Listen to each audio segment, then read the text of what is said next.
шамановия мед, колкото и така някой да му звучи, да го наречем интересно, се произвежда основно в планините в България, основно в Странджа планина. И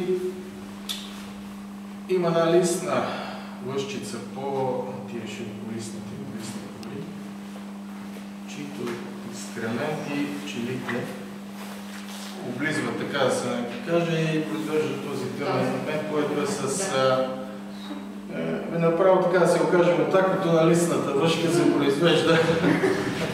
Нормановия мед е по-скъп, искам да ви кажа. Той е по-скъп от другите мед. Много богат на микроелементи, самата листна лъжчица го обогатява допълнително с ензими, микроелементи от въздуха, който така. Другия мед полифлора, той е най-широко разпространен.